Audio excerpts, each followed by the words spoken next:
Hey everyone, this is Bree Murphy. I've been talking to a lot of you as friends and family, random people on the street about paddling the Catalina Channel, and that I'm doing it to help raise awareness and money for USC's Wrigley Institute of Environmental Studies.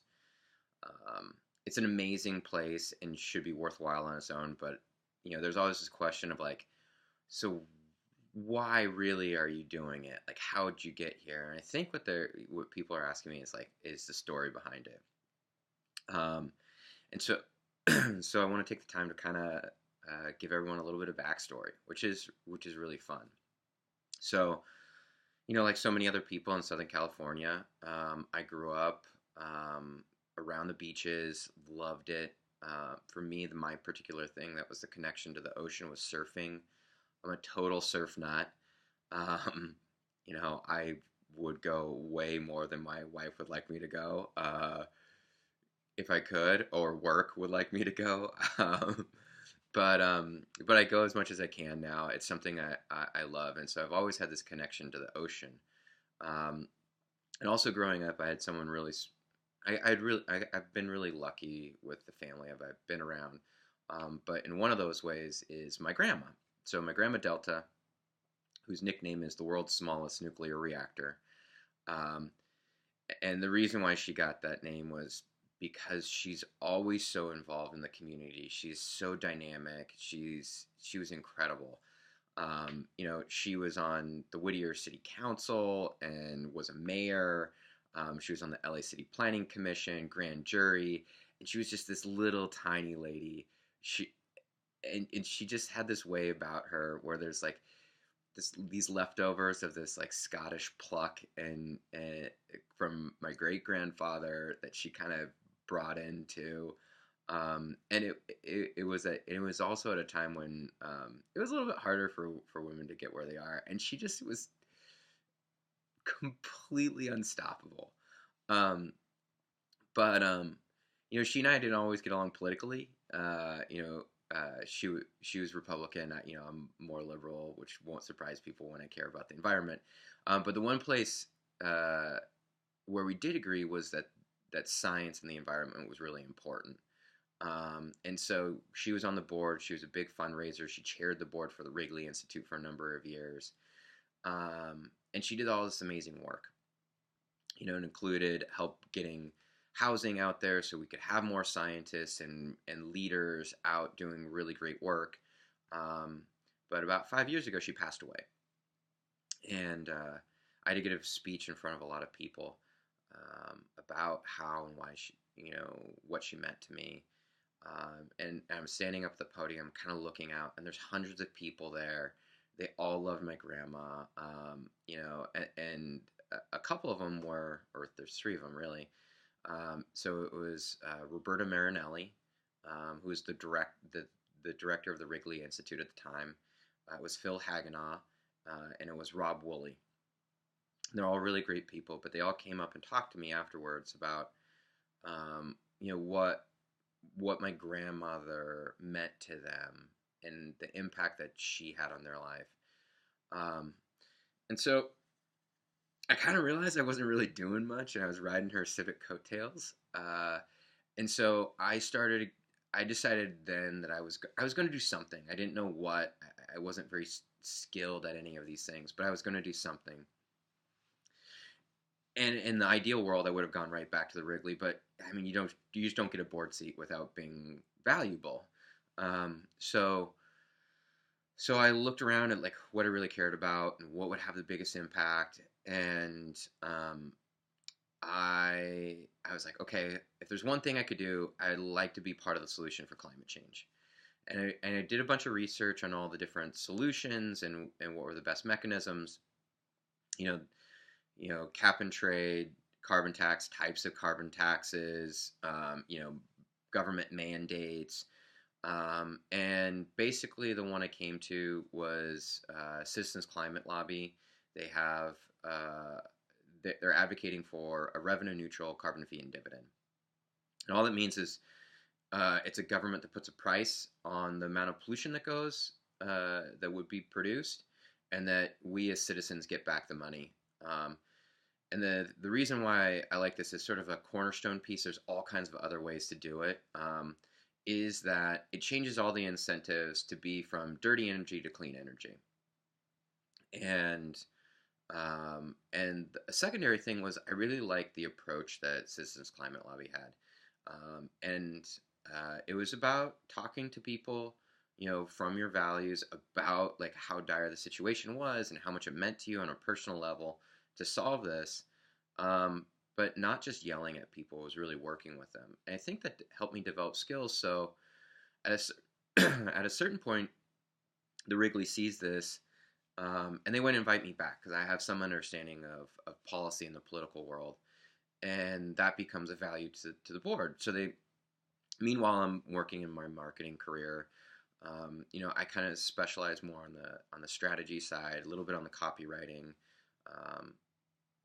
and so they wanted to bring me on. And I was blown away at the opportunity. I love getting to go to the island.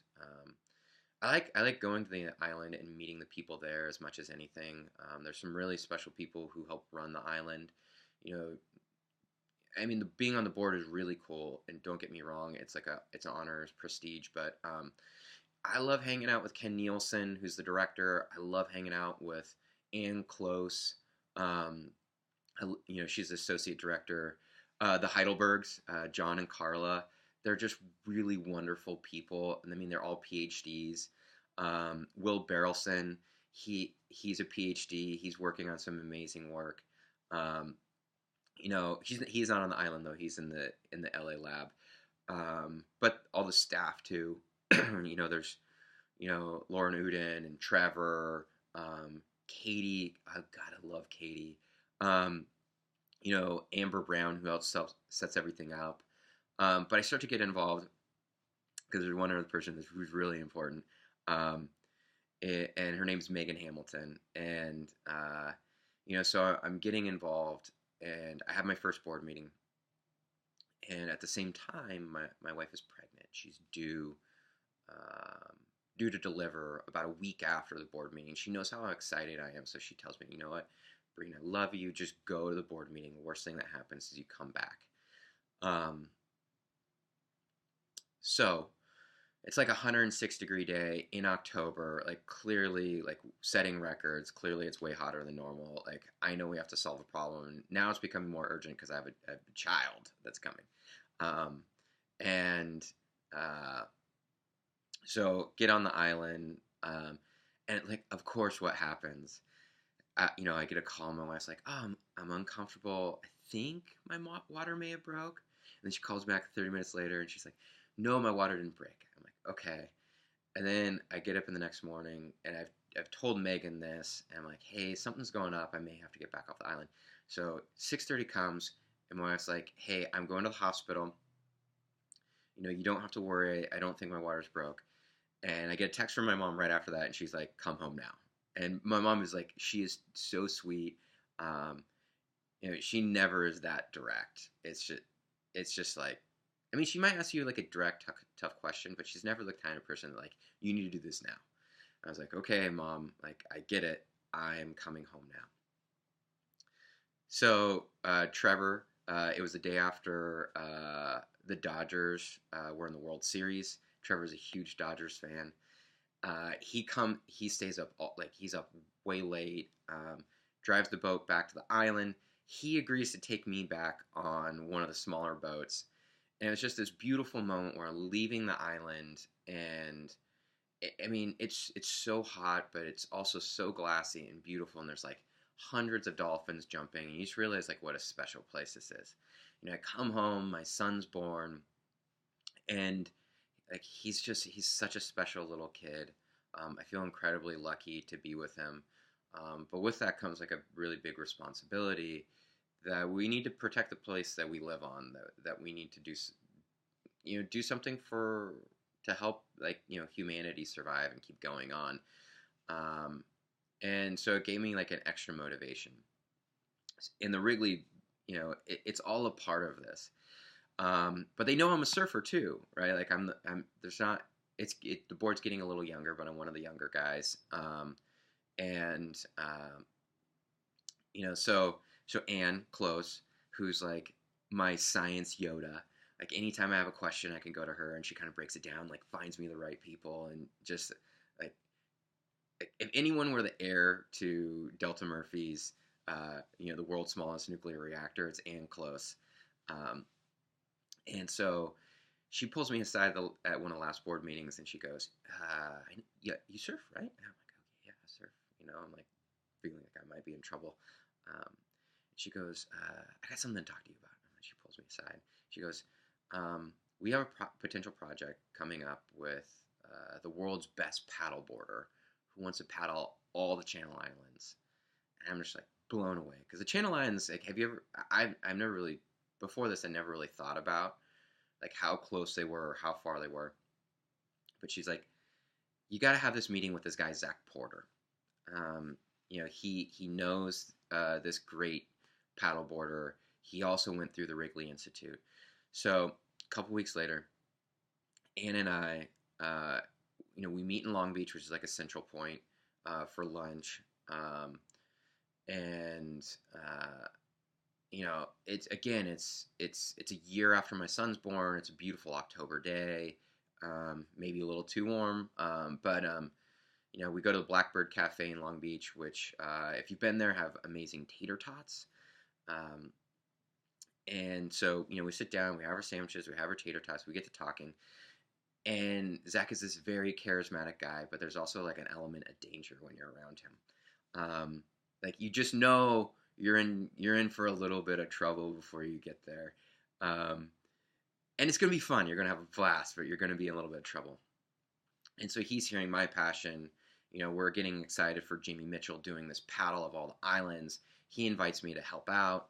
And then he stops and he's like, "There's one other thing." And I know before everything's happening that I'm in trouble. And he's like, "A group of us, we're all going to paddle the Catalina Channel, or we want to try to qualify for the Catalina Classic." Now, this is like the surfers marathon. It's once the Rock to Rock's 22 miles. The Catalina Classic competition is 32 miles. But the thing that's really beautiful about it is they paddle from two harbors, which is right where the Wrigley Institute is. Technically, it's in Big Fisherman's Cove, which is like the southern end of the Two Harbors area. And actually, I don't know if it's the southern end. I take that back. But regardless, it gets all twisted around when you're on the other side. But it's this great paddle that leaves right from where the Wrigley is and comes back and crosses it. And there's this, everyone's trying to do it, and no one's done it before. So now, now I'm working on, this potential documentary following Jamie Mitchell around. A side note, if you know anybody that would like to donate to help create a film around ocean awareness, climate change, solutions, hope, inspiration, we got a really exciting film that we're working on. But on my side, I got to figure out how to like train and paddle for this thing. I have a 1-year-old now. I'm not in the best shape of my life. Well, I'm getting in good shape now, but like I'm not in the best shape of my life. And so it's a pretty crazy thing. Zach, so for me, Zach tells me this, and he's like, he's got it all sussed out, but I don't know anything. I don't know anything about paddling. And so I call my Uncle Dale. So I was born in Hawaii, and lived there for a number of years. One of the people that I was very close to is this guy, Dale Hope. And literally, he's the only person I know at this time that paddles. And we're not talking like stand-up sup, where you get on, like, do the sea sweeping, the janitors of the ocean. He is the old school Duke Kahanamoku, like, paddle on your stomach paddleboarding. And he is so thrilled with me. that he sends me. I'm not kidding. He sends me like 11 emails on like how to do this and like what I need to know. There's all these things that I have no idea. Like there's a specific way to paddle on your stomach and paddle on your knees. There's this thing called riding bumps, which is where you paddle fast enough to catch open ocean swells, which to me seems insane. Like that is unbelievable that you could ride open ocean swells. Um, and so I call, like I talk to him. He introduces me to this guy Joe Bark, who's the like he's like the guy you have to talk to in the South Bay around paddleboarding, and he makes beautiful paddleboards. Zach introduces me to this same guy, and so Joe makes me this beautiful, like, sea blue board.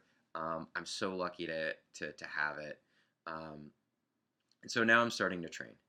So here I am, part of the Wrigley Institute, working on this like amazing film project to document, paddling all the islands with like one of the best, the best paddler ever, who's a pro big wave surfer, and I'm with this group of people who are all going to paddle the channel with me, or I'm with them rather, and so my goal here is now I just want to document it a little bit, right? Because there's a whole bunch of things that go into this. First is just like doing the physical aspect of it. Like I'm a regular schmo. I'm nothing special. Um, I'm trying to get in really good shape. There's things that I've been doing to get in good shape. I'd love to share them if anybody else like can benefit from it. That would be great. And I'm doing it. Like I'm already down like 14 pounds. Um, this is the best shape I've been in since I've been with my wife, maybe even longer. I want to get at the stories of the other paddlers, right? Because everyone comes at it for different reasons, like the same thing that I just shared. Everyone has their own motivations, and there's some really weird and exciting and sad and like just incredible ones. And they're just normal people that you see walking around. And I think there's something special to that because, yeah, I mean, people have great stories. And then the scientists themselves on the island. And I want to talk to them about why they got into the science, what they're doing at the Wrigley, but you really have to hear all the work that's being done there. I mean, if you look at solar, like one of the things is there's mining. So at some point, mining is going to go, like we only have a limited amount of that resource to create the renewables. But the Wrigley's looking at biosolar cells. So it's regenerative solar. So it's renewable renewables. They're looking at kelp forests, which are like trees, and so you know they're the architecture of the ecosystem. But there's another part of it where they're creating these kelp elevators, so you can grow kelp further out, which expands the ecosystem, and they can harvest the kelp and create biofuel out of it, which takes the acidity out of the ocean, right? Because the CO2 is something that plants eat even underwater, um, and it creates like a cleaner burning biofuel. They have a pitch competition which is going on right now for sustainable businesses. It's called the Wrigley Sustainability Prize. People were thinking about ways to create graphene out of smokestacks. They're thinking of ways to make, so there's byproduct with biofuels. They're thinking about ways to make renewable plastic out of the byproduct. There's things around the reinvention of refrigerators so that they're more energy efficient and better to use.